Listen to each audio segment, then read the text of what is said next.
Bonjour, nous commençons à lire aujourd'hui un chapitre charnière du livre de l'Exode qui scelle le Code de l'Alliance dont la mise en scène était inaugurée au chapitre 19. On va d'ailleurs retrouver les mêmes thèmes.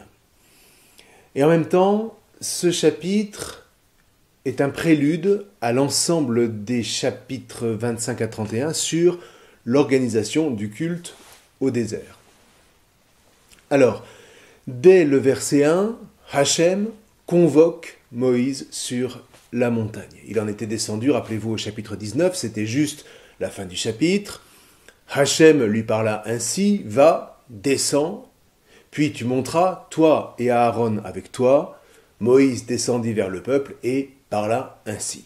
Suite de quoi le chapitre 20 s'ouvrait sur le décalogue. Alors, une fois l'ensemble des lois énoncées entre les chapitres 20 et 23, Hachem redit donc ici à Moïse, monte. Et là, on quitte le style purement législatif pour renouer avec le style du récit. On retrouve le personnage de Aaron, mais aussi Nadab et Abihu qui montent avec Moïse, ainsi que 70 anciens d'Israël. Ceci dit, ils ne monteront pas jusqu'au sommet parce que Moïse seul pourra s'avancer vers Hachem.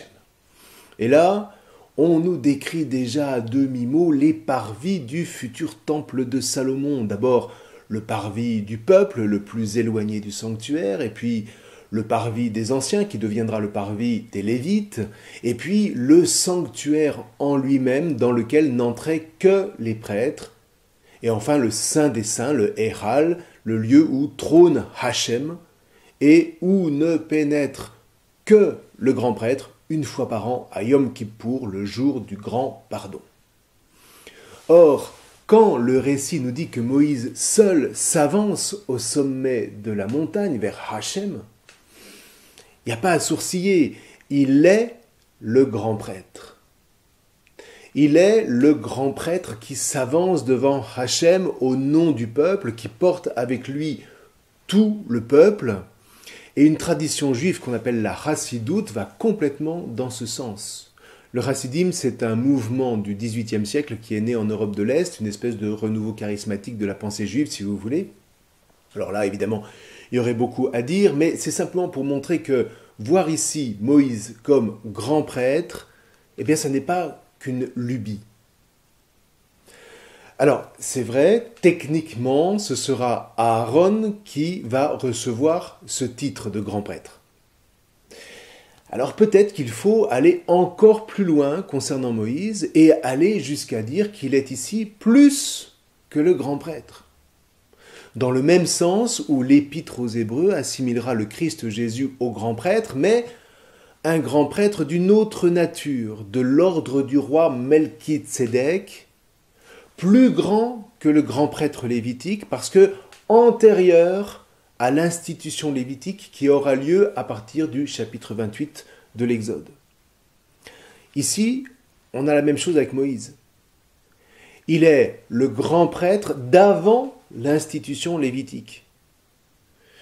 Donc il exerce une sorte de sacerdoce unique, intransmissible, prophétique, qui prépare la promesse d'un prophète comme Moïse, dira Deutéronome 18 au verset 15, que Hachem suscitera après la mort de Moïse, ce qui nous tourne résolument vers Jésus, l'autre grand prêtre unique, par qui tout ce qui est donné ici en germe s'accomplira en plénitude dans le mystère de sa résurrection.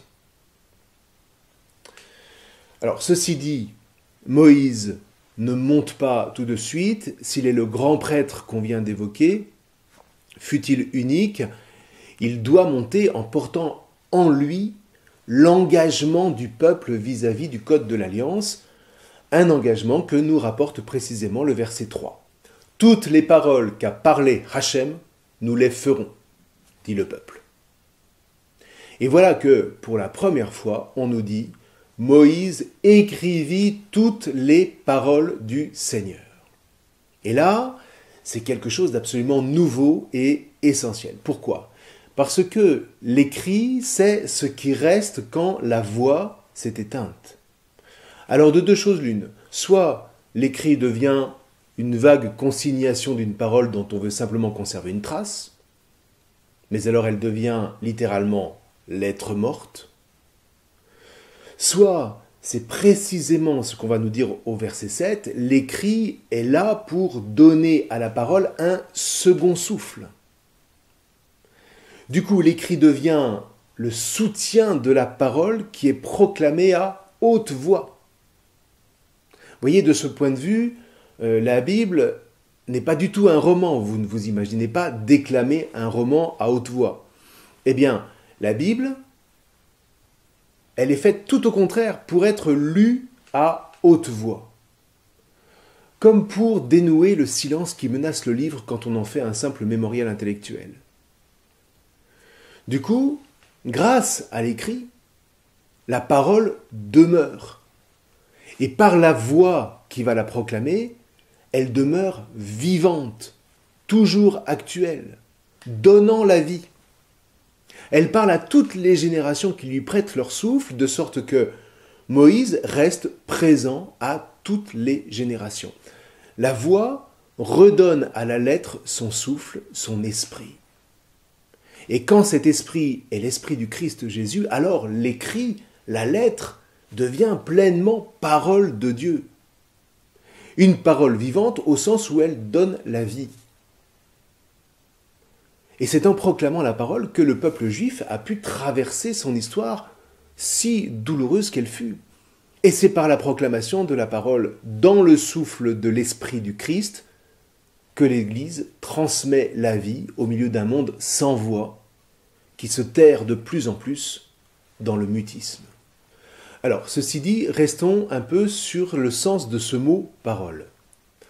Les paroles que Moïse écrit, ce sont les « devarim » de la racine « dabar ». Mais il y a un autre mot en hébreu qui signifie « parler », « amar », qu'on pourrait traduire par « verbaliser ». Amar va donner le substantif « imra » que l'araméen va traduire par la fameuse « memra » qui signifie « parole », mais au sens où les chrétiens parlent du verbe de Dieu. Le verbe, la imra, c'est l'action de parler, comme on dit avoir le verbe o. Quand Hachem crée, par exemple, eh bien c'est par la imra.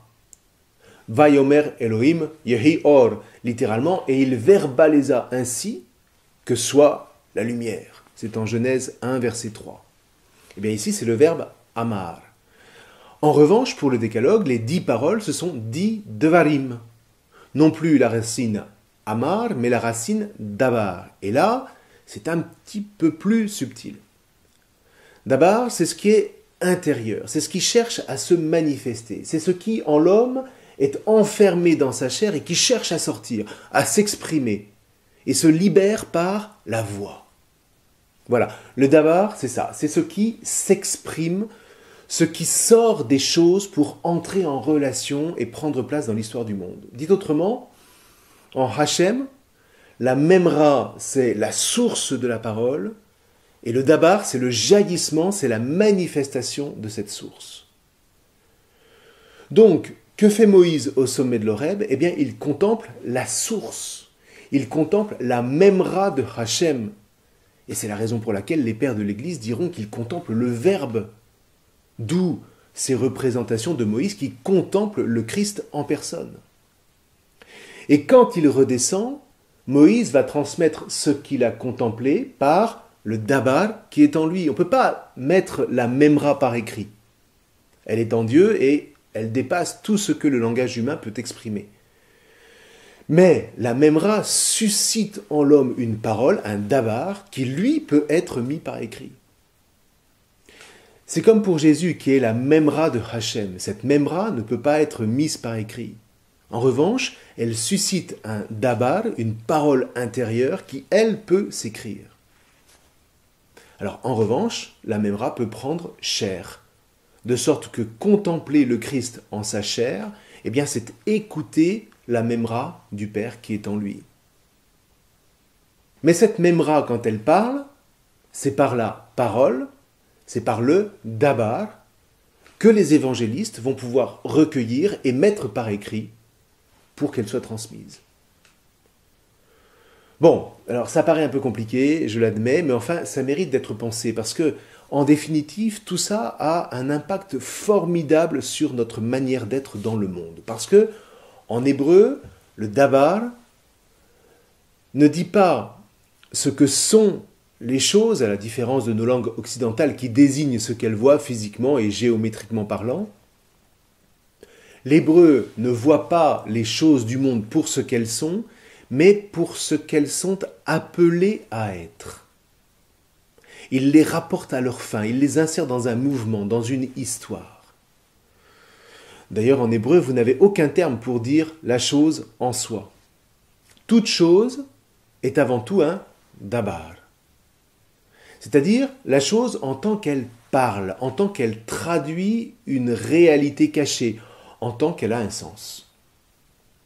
Dit autrement, pour la Bible, ce ne sont pas les choses qui dirigent le monde en s'imposant par leur masse, par leur poids, mais c'est l'homme qui découvre un au-delà qui est inscrit dans les choses. L'hébreu cherche ce que signifient les choses, la volonté qui s'y exprime. Et donc les choses sont avant tout un dabar, comme une expression de la memra, du verbe divin qui les soutient dans l'être. Du coup, autant l'homme occidental regarde le monde pour l'analyser comme un système, un pur fonctionnement anonyme, autant l'homme biblique, lui, va écouter le monde pour lui répondre. En définitive, la Bible, vous voyez, c'est un dialogue de l'homme avec le monde, dont la parole, le dabar, révèle au-delà de lui-même la memra de Hachem qui le soutient dans l'être. Dit encore autrement, là où l'occidental se perçoit comme un sujet qui pense, je pense donc je suis, dira Descartes, le fils d'Israël, lui, se perçoit comme un sujet à l'écoute. Quand l'occidental réfléchit à partir de ce qu'il voit du monde, eh bien le fils d'Israël, lui, écoute la parole qui jaillit du monde pour lui obéir et pour pouvoir agir dans ce monde. Le fils d'Israël pourrait dire « j'écoute, donc je suis ». Et le chrétien s'inscrit a fortiori dans cette dynamique, puisque par Jésus, il lui est donné d'écouter ce que Moïse lui-même écoutait au sommet de l'Horeb, à savoir le Verbe de Dieu en personne.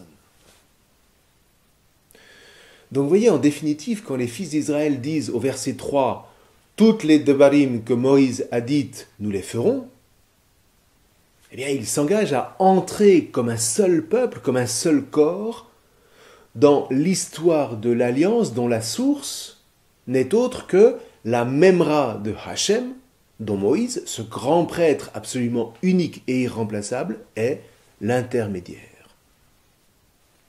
Et ce sont ces devarim que Moïse va mettre par écrit pour que l'homme biblique, en les proclamant à haute voix, leur donne son souffle de génération en génération pour recevoir la vie qu'elles contiennent. Sauf que c'est très difficile, et c'est même impossible d'obéir à ces paroles dans leur totalité. C'est ce qu'on appelle le péché, qui pourrait se résumer dans la désobéissance aux 10 paroles, aux 10 devarim que Moïse va précisément mettre par écrit sur les fameuses tables de la loi, les tables de la Torah. Et c'est la raison pour laquelle, bien plus tard, la memra de Hachem va paraître en personne dans la création pour que ces devarim rapportés par Moïse trouvent enfin en Jésus leur accomplissement dans la chair, jusqu'à manifester leur pouvoir de résurrection d'entre les morts. Or, vous voyez, l'événement de l'incarnation prend naissance ici, dans les premiers versets du chapitre 24 de l'Exode. Voilà. Alors, j'avoue que c'est un petit peu compliqué, mais il me semble que c'était quand même important que nous nous arrêtions sur cette question qui occupe les 3 premiers versets du chapitre 24 du livre de l'Exode. Nous verrons la suite la prochaine fois. D'ici là, je vous souhaite une bonne lecture et surtout une bonne méditation de ces 3 versets. Je vous remercie.